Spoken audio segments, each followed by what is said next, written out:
ಆತ್ಮೀಯ ವೀಕ್ಷಕರೆಲ್ಲರಿಗೂ ನಮಸ್ಕಾರ. ನಿಮ್ಮ ನೆಚ್ಚಿನ ಓಂಕಾರ ನೇರ ಪ್ರಸಾರ ಕಾರ್ಯಕ್ರಮಕ್ಕೆ ಆದರದ ಆತ್ಮೀಯ ಸ್ವಾಗತ ವೀಕ್ಷಕರೆಲ್ಲರಿಗೂ. ಇಂದು ಬುಧವಾರ. ನಮ್ಮ ನಾಡು ಕನ್ನಡ ಸಂಸ್ಕೃತಿ ಸಂಪ್ರದಾಯ ಪರಂಪರೆಯನ್ನ ಕಳೆದುಕೊಂಡಂತ ಒಂದು ದಿನ ಅಂತಾನೂ ಕೂಡ ನಾವು ಹೇಳಬಹುದು.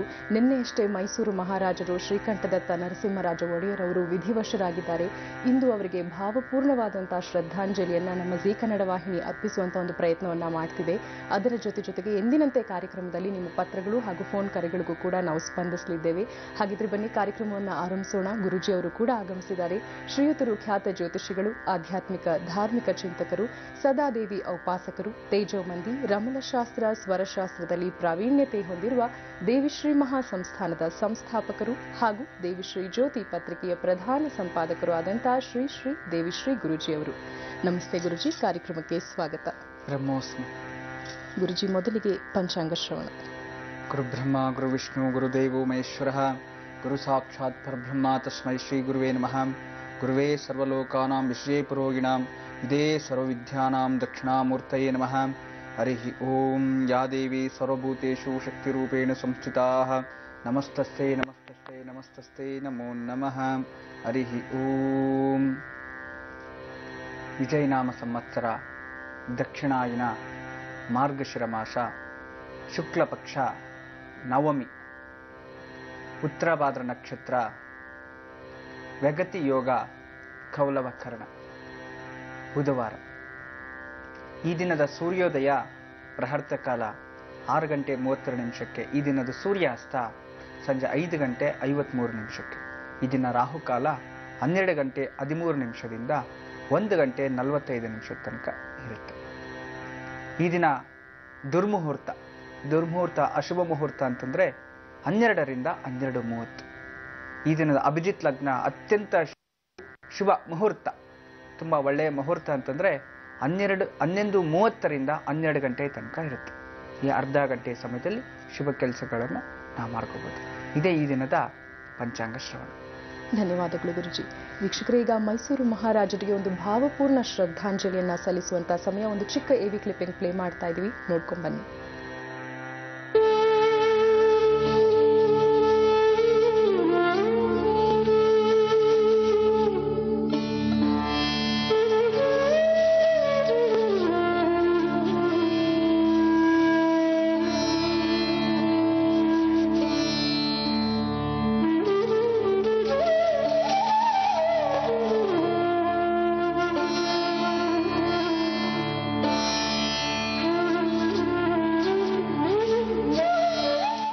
ವೀಕ್ಷಕರೇ, ಅತ್ಯಂತ ಶ್ರೀಮಂತವಾದಂತಹ ರಾಜ್ಯ ಅಂದ್ರೆ ನಮ್ಮ ಕರ್ನಾಟಕ ರಾಜ್ಯವಾಗಿತ್ತು, ಮೈಸೂರು ರಾಜ್ಯವಾಗಿತ್ತು.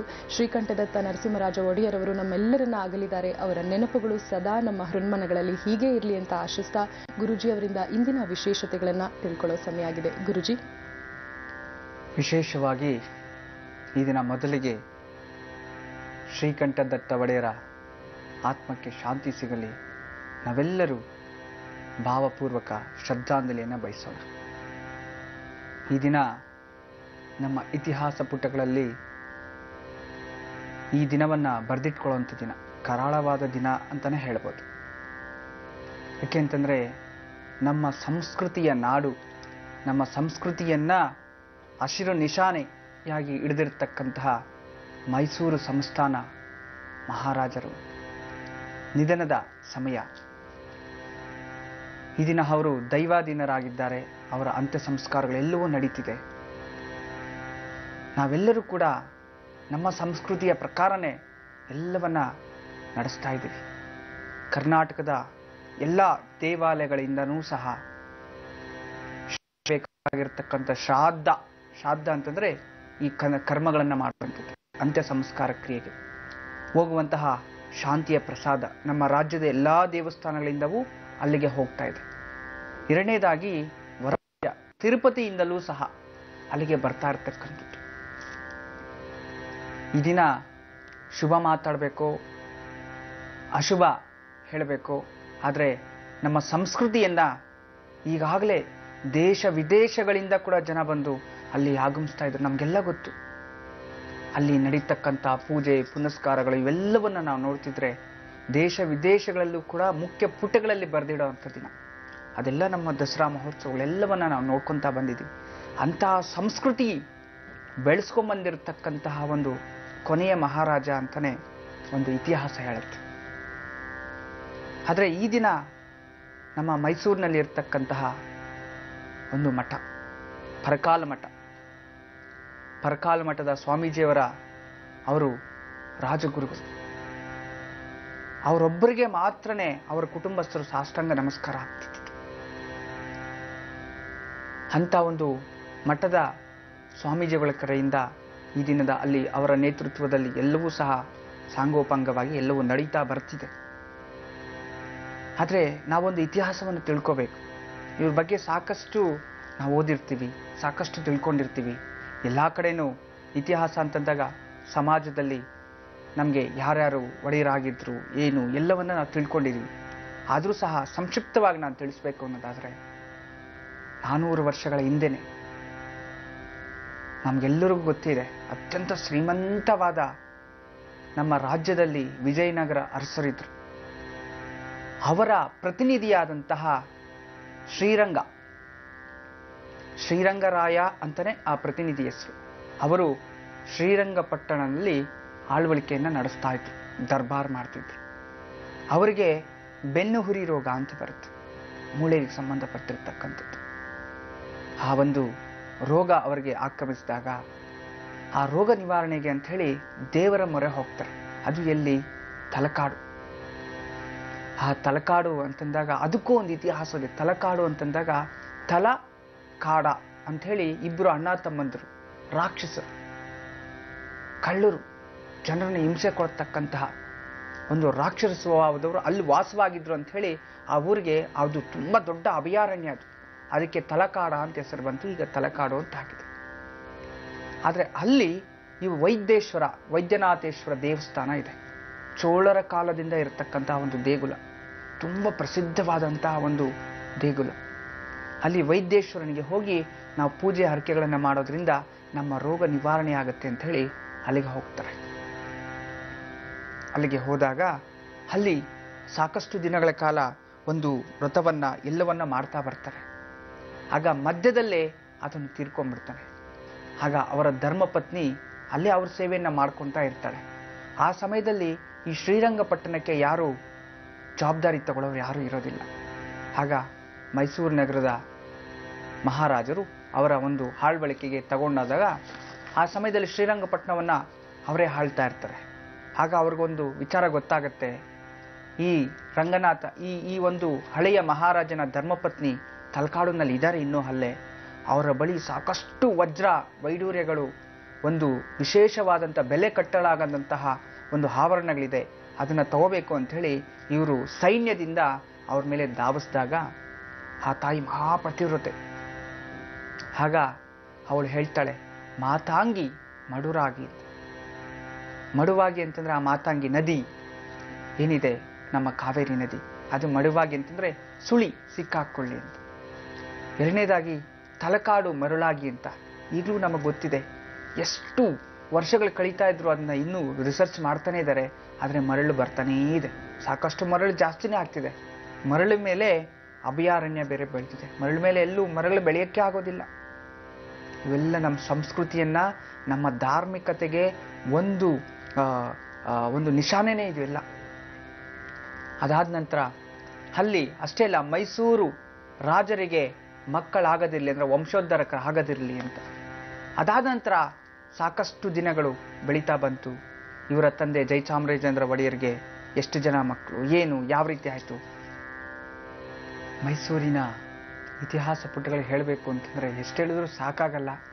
ಅದ್ರ ಬಗ್ಗೆ ನಾನು ಸಂಕ್ಷಿಪ್ತವಾಗಿ ನಾನು ನಿಮ್ಗೆ ತಿಳಿಸ್ತಾ ಇದ್ದೀನಿ. ಯಾಕಂದರೆ ನಮಗೆ ಸಮಯ ಚಿಕ್ಕದಾಗಿರೋದ್ರಿಂದ ಅದನ್ನು ಚೊಕ್ಕವಾಗಿ ವಿವರಿಸ್ತಾ ಇದ್ದೀನಿ. ಯಾಕೆ ಅನ್ನೋದಾದರೆ ನಮ್ಮ ಸಂಸ್ಕೃತಿ ಎಲ್ಲೋ ಅಳಿಸ್ತಾ ಇರೋವಂಥ ದಿನಗಳು. ನಮ್ಗೆ ಗೊತ್ತಿದೆ ಈಗಿನ ಕಾಲದಲ್ಲಿ ನಾಸ್ತಿಕರ್ಯಾರು, ಆಸ್ತಿಕರ್ಯಾರು, ಬುದ್ಧಿವಂತರ್ಯಾರು, ದಡ್ರ್ಯಾರು. ಯಾಕೆ ಅಂತಂದರೆ ಆಲ್ರೆಡಿ ಏನೇನೋ ನಡೀತಿದೆ. ನಮಗೆಲ್ಲರಿಗೂ ರಾಜಕೀಯ ಒತ್ತಡ, ಮತ್ತೊಂದು ಈ ಒಂದು ನಂಬಿಕೆಗಳೇ ಇಲ್ಲ, ಅನಂಬಿಕೆ, ಅಶಾಂತಿ, ದೇವರೇ ಇಲ್ಲ ಅನ್ನೋ ಒಂದು ಕಾಲದಲ್ಲಿ ಆ ಬನ್ನಿ ಮಂಟಪದ ಪೂಜೆ, ಅಂಬಾರಿ ಸೇವೆ, ಅದು ನಮ್ಮ ಸಂಸ್ಕೃತಿಯನ್ನು ಕರ್ನಾಟಕದಲ್ಲಿ ಇನ್ನೆಂದೂ ಅಳಿಸಬಾರ್ದು ಅಂತ ಹೇಳಿ ನಾವೆಲ್ಲರೂ ಓಡಾಡೋಣ. ಯಾಕೆಂತಂದ್ರೆ ಗೊತ್ತಾಗ್ತಿದೆ, ಆಲ್ರೆಡಿ ಮೊನ್ನೆ ತಾನು ಇತ್ತೀಚೆಗಷ್ಟೇ ಕೆಲವು ವಾದ ವಿವಾದಗಳು ಆಗಿತ್ತು. ಯಾವುದು ನಂಬಿಕೆ, ಯಾವುದು ಮೂಢನಂಬಿಕೆ ಅಂತೇಳಿ. ಅದರಲ್ಲಿ ಇದು ಸೇರ್ಕೊಂಡು ಎಲ್ಲ ಅಳಿಸೋಗುತ್ತೋ ಅಂಥೇಳಿ ನಾನು ದಿಗ್ಭ್ರಮೆಯಾಗಿದ್ದೆ, ಭಯ ಆಗ್ತಿತ್ತು. ಆದರೆ ಅದನ್ನೇ ಚಿಂತಿಸುವಲ್ಲಿ ಮತ್ತೊಂದು ಇಂಥದ್ದು ಸ್ಟಾರ್ಟ್ ಆಗಿದೆ. ನಮ್ಮ ನಾಡು, ನಮ್ಮ ಸಂಸ್ಕೃತಿ ಸದಾ ಹೀಗೆ ಉಳಿಬೇಕು, ಹೀಗೆ ಬೆಳೆಸ್ತಾ ಇರಬೇಕು. ಆದರೆ ಈ ದಿನ ಅವರು ಅಷ್ಟೇ, ನಮ್ಮ ಮೈಸೂರು ರಾಜನ ಶ್ರೀಕಂಠ ದತ್ತ ಒಡೆಯರ್, ಅವರ ಆತ್ಮಕ್ಕೆ ಶಾಂತಿ ಸಿಗಲಿ. ಅವರ ಪತ್ನಿ ಮತ್ತು ಅವರ ತಂದೆ ನಮಗೆಲ್ಲರಿಗೂ ಗೊತ್ತೇ ಇದೆ, ಜಯಚಾಮರಾಜೇಂದ್ರ ಒಡೆಯರ್. ಅವರ ಧರ್ಮಪತ್ನಿ ತ್ರಿಪುರ ಸುಂದರಿ ಅಮ್ಮಣ್ಣಿ ಅಂತ. ಈ ತ್ರಿಪುರ ಸುಂದರಿ ಅಮ್ಮಣ್ಣಿ ಮತ್ತು ಅವರಿಗೆ 6 ಜನ ಮಕ್ಕಳಾಗಿರ್ತಾರೆ. ಅದರಲ್ಲಿ ಹಿರಿಯ ಪುತ್ರಿಕರಿಬ್ಬರು, ಮಧ್ಯದಲ್ಲಿ ಶ್ರೀಕಂಠ ದತ್ತ ಒಡೆಯರ್, ಮತ್ತೆ 3 ಜನ ಹೆಣ್ಣು ಮಕ್ಕಳು. ನಮಗೆ ಇತಿಹಾಸ ಪುಟವನ್ನ ನೋಡಿದಾಗ ಅವರಿಗೆ ಮಕ್ಕಳು ಆಗದಿರಲಿ ಅಂತ ಹೇಳಿ ಆ ಒಂದು ಅಲವೇಲಮ್ಮ ದೇವಿ ಶಾಪವನ್ನಿಟ್ಟಾಗ ಇವರಿಗೆ ಮಕ್ಕಳು ಹೇಗಾಯಿತು? ಆಗ ಇದಕ್ಕೂ ಸ್ವಲ್ಪ ಒಂದು ಧಾರ್ಮಿಕತೆಯಲ್ಲಿ ಒಂದು ನಂಬಿಕೆ ಇದೆ. ಆಗ ಯಾರೋ ಗುರುಗಳು ಹೇಳಿದ ಮಾತನ್ನು ಕೇಳಿ ಆ ಅಲವೇಲಮ್ಮ ಒಂದು ವಿಗ್ರಹವನ್ನು ಮಾಡಿಸಿ ಅವರ ಆಸ್ಥಾನದಲ್ಲಿ ಈಗಲೂ ಇದೆ. ವರ್ಷಕ್ಕೊಮ್ಮೆ ಆ ಅಲವೇಲಮ್ಮನಿಗೆ ಶಾಂತಿ, ಕರ್ಮಗಳು, ಪೂಜೆಗಳು ಇವರು ಮಾಡ್ತಾ ಇದ್ದಾರೆ. ಆಗ ಅವರು ಸಂಕಲ್ಪ ಮಾಡಿದ್ರು. ಯಾರು? ನಮ್ಮ ಜಯಚಾಮರಾಜೇಂದ್ರ ಒಡೆಯರ್. ನಮಗೆ ಗಂಡು ಮಕ್ಕಳು ಸಂತಾನ ಬೇಕಿದೆ, ನಿನ್ನ ಶಾಂತಿ ಕರ್ಮಗಳನ್ನು ಮಾಡಿಸ್ತೀವಿ, ನಿನಗೆ ಒಂದು ದೇವಸ್ಥಾನವನ್ನು ನಿರ್ಮಾಣ ಮಾಡ್ತೀವಿ, ನಮ್ಮ ಕುಲ ಇರೋ ತನಕ ನಮ್ಮ ಒಂದು ರಾಜನ ಆಸ್ಥಾನದಲ್ಲಿ ನಿಮಗೆ ಪೂಜೆ ನಡೆಯುವಂತಾಗಲಿ ಅಂತ ಹೇಳಿ ಒಂದು ಗಾಢವಾದ ಸಂಕಲ್ಪವನ್ನು ಮಾಡ್ತಾರೆ. ಆ ಸಂಕಲ್ಪದ ಒಂದು ಪ್ರಭಾವದಿಂದ ಇವ್ರಿಗೊಂದು ಗಂಡು ಮಗು ಜನ್ಮವಾಯಿತು. ಅದನ್ನು ಈಗಲೂ ಮಾಡ್ಕೊಂಡು ಬರ್ತಿದ್ದಾರೆ. ಆದರೆ ಇದು ಎಲ್ಲವೂ ಇತಿಹಾಸ. ಈ ಶ್ರೀಕಂಠ ದತ್ತ ಒಡೆಯರು ಸಹ ಇತ್ತೀಚೆಗಷ್ಟೇ ಆ ತಲಕಾಡಿನಲ್ಲೂ ಈ ಒಂದು ದೇವಿಯನ್ನ, ಅಂತಂದರೆ ಶಾಪವನ್ನಿಟ್ಟಕ್ಕಂಥ ಅಲವೇಲಮ್ಮ ದೇವಿಯ ದೇವಸ್ಥಾನವನ್ನು ನಿರ್ಮಾಣ ಮಾಡಿದ್ರು. ಆದರೂ ಸಹ ನಾವೊಂದನ್ನು ವೀಕ್ಷಣೆ ಮಾಡ್ಬೋದು, ವಿಧಿ ವಿರುದ್ಧವಾಗಿ ನಾವು ಏನೂ ಮಾಡುವಂಗಿಲ್ಲ ಅಂತ. ಯಾರೇ ಆಗಲಿ, ಒಬ್ಬ ಮಹಾರಾಜ ಅಂದರೆ ಸುದ್ರೂಪಿಯಾಗಿರ್ತಾನೆ, ನೋಡಲಿಕ್ಕೆ ಗಟ್ಟಿಮುಟ್ಟಾದ ದೇಹ, ಒಂದು ಅಜಗಜಾಂತರವಾದ ಆಜಾನುಬಾಹು. ಆದರೆ ಇವರ ದೇಹವನ್ನು ನಾವು ನೋಡಿದಾಗ ಇವರು ದುಂಡಕ್ಕೆ ಇರ್ತಾರೆ. ಆ ಒಂದು ದುಂಡಾದ ಒಂದು ಮುಖ, ದುಂಡಾದ ದೇಹ, ಅದು ರಾಜರ ಮನೆತನಕ್ಕೆ ಎಲ್ಲೋ ಈ ರೀತಿ ಎಲ್ಲೂ ಇರಲ್ಲ. ಆದರೆ ಇವ್ರ ದೇಹ ಆ ರೀತಿ ಇರುತ್ತೆ. ಯಾಕೆ ಅಂತಂದ್ರೆ ಪ್ರಾಯಶ್ಚಿತ್ತಕ್ಕೋಸ್ಕರ ಆ ದೇವಿ ವರವನ್ನು ಕೊಟ್ಲೇನೋ ಅಂತ ಹೇಳಿ ಅನ್ಸುತ್ತೆ ಅದನ್ನು ನಾವು ನೋಡಿದಾಗ. ಮತ್ತೆ ಇನ್ನೊಂದು, ಇವರ ಒಂದು ಇತಿಹಾಸದಲ್ಲಿ ನೋಡಿ, 70 ವರ್ಷಕ್ಕಿಂತ ಮೇಲೆ ಯಾರೂ ಬದುಕಂಗಿಲ್ಲ. ಈ 4 ಶತಮಾನಗಳಿಂದ ನಾವು ನೋಡಿದಾಗ, 400 ವರ್ಷಗಳ ಇತಿಹಾಸ ನಾವು ನೋಡಿದಾಗ ಎಲ್ಲರೂ 60ರಿಂದ 67, ಇವ್ರಿಗೂ ಅಷ್ಟೇ 60 ವರ್ಷ. ಅದ್ರ ಮೇಲೆ ಬದುಕಿರ್ತಕ್ಕಂಥ ಆಧಾರಗಳು ಯಾವುದು ನನಗೆ ಕಾಣಿಸಿಲ್ಲ, ನಾನು ಓದಿಲ್ಲ. ಅಂತಂದ್ರೆ 67ನೇ ವರ್ಷ ಅವ್ರ ತಂದೆ ತೀರ್ಕೊಂಡಿದ್ದು, ಅದ್ರ ಮುಂದೆ 67 ಅಷ್ಟೇ, ಇವರು ಕೊನೆ 60. ಈಗಲೂ ಇನ್ನೊಂದು ಸಂಪ್ರದಾಯ ಇದೆ. ಅದೇನಪ್ಪ ಅಂತಂದ್ರೆ ಇವರ ಅಂತ್ಯ ಸಂಸ್ಕಾರಗಳು, ಅಂತ್ಯಕ್ರಿಯೆಗಳು ಆಗೋಕ್ಕಿಂತ ಮುಂಚಿತವಾಗಿ ಅಲ್ಲಿ ಪಟ್ಟಾಭಿಷೇಕ ಆಗಬೇಕು. ಬೇರೆಯವ್ರಿಗೆ ಪಟ್ಟಾಭಿಷೇಕ ಆ ಒಂದು ದಂಡವನ್ನು ಹಿಡಿದ ನಂತರನೇ ಬೇರೆಯವ್ರಿಗೆ ಇಲ್ಲಿ ಮಾಡ್ಲಿಕ್ಕಿಲ್ಲ. ಅಂದ್ರೆ ವಾರ ಆದರೂ ಆ ಶವಕ್ಕೆ ಆ ಪಾರ್ಥಿವ ಶರೀರಕ್ಕೆ ಅಂತ್ಯ ಸಂಸ್ಕಾರಗಳು ಮಾಡೋಂಗಿಲ್ಲ. ಇದು ನಮ್ಮ ಧರ್ಮ ಮತ್ತು ನಮ್ಮ ಸಂಪ್ರದಾಯ, ನಮ್ಮ ಸಂಸ್ಕೃತಿ. ಇದನ್ನ ಯಾವ ನಂಬಿಕೆ ಹೇಳಬೇಕು ಗೊತ್ತಿಲ್ಲ, ಇದು ನಮ್ಮ ಸಂಸ್ಕೃತಿ. ಹಾಗೆ ಇನ್ನೇನು ಕೆಲವೇ ಕ್ಷಣಗಳಲ್ಲಿ ಅವರು ಇಂಥವರೇ ಅಂತ ಹೇಳಿ ಆಲ್ರೆಡಿ ಗೋಚರ ಆಗಿರ್ಬೋದು. ಯಾಕೆಂದ್ರೆ ಅವರು ವಿಲ್ ಬರೆದಿಟ್ಟಿದ್ದಾರಂತೆ, ಅಥವಾ ಅವರು ಮೊದಲೇ ದತ್ತುಪುತ್ರನಾಗಿ ಅವರ ತಂಗಿಯ ಮಗನನ್ನೇ ಪಡೆದಿದ್ದಾರೆ ಎನ್ನುವುದು ಕೆಲವೊಂದು ಮಾತುಗಳು ಕೇಳಿ ಬರ್ತಿದೆ. ಆದರೆ ಇಷ್ಟು ದಿನ ಗೌಪ್ಯವಾಗಿ ಯಾಕಿಟ್ಟಿದ್ರು ಅದನ್ನ ಅಂತಂದಾಗ, ನಮಗೆ ಮತ್ತೇನಾದ್ರೂ ಮಗು ಆದ್ರೆ ಈ ಮಗುವನ್ನ ಬೆಳೆಸಬೇಕು ಅನ್ನೋ ದೃಷ್ಟಿಯಿಂದ ಗೌಪ್ಯವಾಗಿ ರಹಸ್ಯವಾಗಿ ಇಟ್ಟಿದ್ರು. ಅಲ್ಲ, ಅವ್ರಿಗೂ ಒಂದು ನಂಬಿಕೆ ಇತ್ತು, ಇವತ್ತಲ್ಲ ನಾಳೆ ನನಗೂ ಆ ಭಗವಂತ ಕರುಣಿಸದೇ ಇರಬಹುದಾ ಅಂತ. ಆದರೆ ವಿಧಿವಶಾತ್ ಅವರಿಗೆ ಸಂತಾನ ಭಾಗ್ಯ ಕೂಡಿ ಬರಲಿಲ್ಲ. ಆದರೂ ಸಹ ಚಿಂತೆ ಇಲ್ಲ. ಅಂತಂದ್ರೆ ನಮ್ಮ ನಾಡಿನ ಒಡೆಯನಾಗಿ ಮತ್ತೆ ದಂಡಾಧಿಕಾರಿಯಾಗಿ, ಉತ್ತರಾಧಿಕಾರಿಯಾಗಿ ಯಾರೋ ಸ್ವೀಕಾರ ಮಾಡ್ತಿದ್ದಾರೆ. ಆ ಉತ್ತರಾಧಿಕಾರಿ ಪಟ್ಟಾಭಿಷೇಕ ಅದು ಫಿಕ್ಸ್ ಆಗಿದ ತಕ್ಷಣ ಇವರ ಒಂದು ಸಂಸ್ಕಾರಗಳೆಲ್ಲವೂ ಸಾಂಗೋಪಾಂಗವಾಗಿ ನಡೆಯುತ್ತೆ. ಆದರೆ ನಾವೆಲ್ಲರೂ ಕನ್ನಡಿಗರು, ನಾವೆಲ್ಲರೂ ನಾಡಿನಾದ್ಯಂತ ಈ ದಿನ ಚಿರಸ್ಮರಣೆ, ಅವರಿಗೋಸ್ಕರ ಒಂದು ನಮಸ್ಕಾರ, ಅವರ ಒಂದು ಆತ್ಮಕ್ಕೆ ನೆಮ್ಮದಿ ಸಿಗಲಿ. ಅವರ ಒಂದು ಸರಳ ಭಾವೈಕ್ಯ ಯಾವ ಮಹಾರಾಜರಿಗೂ ಆ ರೀತಿ ಇರೋದಿಲ್ಲ. ಮಹಾರಾಜನಿಗೆ ಅಂದರೆ ಅಹಂಕಾರ, ಆ ಒಂದು ಶೌರ್ಯ ಎಲ್ಲವೂ ಇರುತ್ತೆ. ಇವ್ರು ನೋಡಿದ್ರೆ ಮುದ್ದಾದ ಮುಖ, ಯಾರಿಗೂ ಗೊತ್ತಾಗೋದೇ ಇಲ್ಲ. ಅಷ್ಟೇ ಇಲ್ಲ, ಇವರು ವಿದ್ಯಾಭ್ಯಾಸದಲ್ಲೂ ಸಹ ತುಂಬ ಪ್ರಾವೀಣ್ಯರು ಅಂತ ಕೇಳ್ಪಟ್ಟಿದ್ದೀನಿ. ನೋಡಿ, ಅವರು PhD ಮಾಡಿದ್ದಾರೆ ರಾಜ್ಯಶಾಸ್ತ್ರದಲ್ಲಿ. ರಾಜ್ಯಶಾಸ್ತ್ರ ಅಂತಂದಾಗ ನಮ್ಮ ರಾಜ್ಯವನ್ನು ಯಾವ ರೀತಿ ನೋಡ್ಕೋಬೇಕು, ಯಾವ ರೀತಿ ಕಾಪಾಡ್ಕೋಬೇಕು, ರಾಜ್ಯ ಸರ್ಕಾರ ಅಂದರೆ ಯಾವ ರೀತಿ ನಡೆಸಬೇಕು, ಅದರಲ್ಲಿ PhD ಮಾಡಿರ್ತಕ್ಕಂಥವ್ರು, ಡಾಕ್ಟರೇಟ್ ಪದವಿಯನ್ನು ಪಡೆದಿರ್ತಕ್ಕಂಥವ್ರು. ಅಷ್ಟೇ ಅಲ್ಲ, ಅವರು ಒಂದು ಹಿಂದಿ ಒಂದು ಭಾಷೆಯಲ್ಲಿ ಅವರು ಗೋಲ್ಡ್ ಮೆಡಲಿಸ್ಟ್. ಆ ರೀತಿ ವಿದ್ಯಾಭ್ಯಾಸದಲ್ಲೂ ಸಹ ಅವ್ರು ಯಾವುದು ಕೊರತೆ ಇಲ್ಲ, ಮಹಾನ್ ವಿದ್ಯೆಯನ್ನು ಪಡೆದಿರ್ತಕ್ಕಂತಹ ಒಂದು ವ್ಯಕ್ತಿ. ಮತ್ತು ದಾನ ಧರ್ಮದಲ್ಲಿ ಯಾರೇ ಸಂಕಷ್ಟ ಅಂತ ಬಂದಾಗ ಅವರು ಯೋಚನೆ ಮಾಡದೆ ವರಗಳನ್ನು ಕೊಡ್ತಕ್ಕಂತಹ ದೇವತಾ ಪುರುಷ. ಇಂಥ ಒಂದು ಸಾಕಷ್ಟು ಅವ್ರ ಬಗ್ಗೆ ಹೇಳಿದ್ರೆ, ಅವರ ಮುದ್ದತೆ, ಅವರ ಸ್ನೇಹಿತರು, ಅವರ ಕುಟುಂಬವನ್ನ ನಾವು ಚರ್ಚೆ ಮಾಡಿದಾಗ, ಅವ್ರ ಬಗ್ಗೆ ವಿಚಾರಿಸಿದಾಗ, ಅವರ ಒಂದು ಮನದಾಳದ ಮಾತನ್ನ ನಾವು ಕೇಳ್ತಿದ್ರೆ ನಮ್ಮ ಕಣ್ಣಲ್ಲಿ ನೀರು ಬರುತ್ತೆ. ಅಂತಂದ್ರೆ ಅಷ್ಟು ಸರಳ ಮನೋಭಾವ ವ್ಯಕ್ತಿ. ಇಂತಹ ರಾಜ ಮರುಜನ್ಮ ಆಗಲಿ, ನಮ್ಮ ನಾಡಿಗೆ ಬೇಕು. ಅವ್ರ ಕುಟುಂಬದಲ್ಲಿ ಮತ್ತೆ ಈಗ ಯಾರು ಬರ್ತಾರೋ ಅವರ ಕುಟುಂಬದಲ್ಲಿ ಮತ್ತೆ ಪುನರ್ಜನ್ಮ ತೆಗೀಲಿ. ಅವರು ಪುನರ್ಜನ್ಮ ಎತ್ತಿ ನಂತರ ಆ ರಾಜಗೆ, ಆ ಒಂದು ಸಂಸ್ಥಾನಕ್ಕೆ ಒಡೆಯನಾಗಲಿ ಅನ್ನೋದೇ ನನ್ನ ಒಂದು ಆಶಯ. ಯಾಕೆಂದ್ರೆ ನಮ್ಮ ಸಂಸ್ಕೃತಿಯನ್ನ ಉಳಿಸ್ಕೊಂಡು ಬಂದಿರತಕ್ಕಂತಹ ಒಂದು ಯದುವಂಶ ಅದು. ಆ ಯದುವಂಶ ತುಂಬ ವಿಶೇಷವಾದಂತಹ ಒಂದು ಶಕ್ತಿಯನ್ನ, ಒಂದು ಸಂಸ್ಕಾರವನ್ನ, ಒಂದು ಸಂಪ್ರದಾಯವನ್ನ, ಎಲ್ಲವನ್ನ ಜನಗಳಿಗೋಸ್ಕರ ಸಾರ್ತಾ ಇರತಕ್ಕಂತಹ ಒಂದು ಯಜುವಂಶಸ್ತ್ರ ಒಂದು ಇತಿಹಾಸ ಕಥೆ ಇದು. ಯಾಕೆ ಅಂತಂದ್ರೆ ಇತಿಹಾಸ ಅಂತಂದಾಗ ರಾಜನ ಮನೆತನೆ, ರಾಜನ ವಂಶಸ್ಥರು, ರಾಜನ ಎಷ್ಟು ಜನ ಮಕ್ಕಳು, ಅವ್ರು ಏನು ಮಾಡ್ತಿದ್ರು ಎಲ್ಲವೂ ಬರುತ್ತೆ. ನಾವೆಲ್ಲರೂ ಹಿಂದೆ ಇತಿಹಾಸವನ್ನು ನೋಡ್ತಿರ್ಬೇಕಾದ್ರೆ ಒಬ್ಬೊಬ್ಬರಲ್ಲಿ ಒಂದೊಂದು ಐಕ್ಯತೆ ಇತ್ತು, ಒಬ್ಬೊಬ್ಬರಲ್ಲಿ ಒಂದು ಪ್ರತಿನಿಧಿಸ್ತಕ್ಕಂತಹ ಗುಣಗಳಿದ್ವು. ಆದರೆ ಇವ್ರದ್ದು ಆಸೆ ಇದ್ದಿದ್ದು ಏನಪ್ಪ ಅಂತಂದ್ರೆ ರಾಜಕಾರಣದಲ್ಲಿ ತುಂಬ ಆಸಕ್ತಿ ಇತ್ತು. ನಮ್ಮ ನಾಡಿನ ಜನತೆಗೆ ಏನಾದರೂ ಮಾಡಬೇಕು ಅಂತ. ಅದನ್ನೇನೆ ಅವರು ಸಹ ಒಂದು ರಾಜಕಾರಣದಲ್ಲೂ ಇದ್ರು. 3 ಬಾರಿ ಎಲೆಕ್ಷನ್ ಗೆದ್ರು, 4ನೇ ಬಾರಿ ಸೋತ್ರು. ಯಾಕೆ ಸೋತ್ರು ಅಂತಂದ್ರೆ ಅವರ ಮನದಾಳದ ಮಾತು ಒಂದು ಬಾರಿ ಒಬ್ಬರ ಹತ್ರ ಚರ್ಚೆ ಮಾಡಿದ್ರು. ನಾನು ನಮ್ಮ ಜನತೆಗೆ ಒಳ್ಳೇದು ಮಾಡಬೇಕು ಅಂತ ಹೇಳಿ ನಾನು ಹೋಗ್ತಿದ್ದೆ, ಆದರೆ ನಮ್ಮ ರಾಜ್ಯದ ಸರ್ಕಾರದಿಂದ ನಾನು ಜನರಿಗೆ ಕೊಟ್ಟಿರ್ತಕ್ಕಂಥ ಸವಲತ್ತುಗಳಿಂದ ಆ ಸರ್ಕಾರದಿಂದ ಇಲ್ಲಿ ಕೊಡ್ಲಿಕ್ಕಾಗಿಲ್ಲ, ಅದರಿಂದ ನಾನು ಸೋತೋಗಿರ್ಬೋದು ಅಂತ ಒಂದು ಮಾತನ್ನು ಹೇಳಿದ್ರು. ನಿಜ ಇರ್ಬೋದು ಅದನ್ನು. ಯಾಕೆ ಅಂತಂದ್ರೆ ಅವರು ಆ ಒಂದು ರಾಜ್ಯ ಸರ್ಕಾರ, ಅವರೊಂದು ಆದೇಶ ಮಾಡುವಂತ ಒಬ್ಬ ಮನುಷ್ಯ.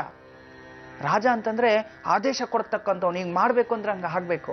ಆದ್ರೆ ಅವರು ಒಂದು ರಾಜಕೀಯಕ್ಕೆ ಹಿಡಿದು ಅವರು ಆ ಓಟನ್ನ ಕೇಳಬೇಕು ಅಂತ ಹೇಳಿ ಊರ್ಗಡೆ ಗ್ರಾಮಗಳ ಕಡೆ ಹೋದಾಗ ಆ ಒಂದು ಅವ್ರ ಕಾರಲ್ಲಿ ಹೋಗ್ತಿದ್ರೆ ಎಲ್ಲರೂ ಅಲ್ಲೇ ರೋಡಲ್ಲಿ ಸಾಷ್ಟಾಂಗ ನಮಸ್ಕಾರ ಆಗ್ತಿದ್ರಂತ ಅವ್ರಿಗೆ.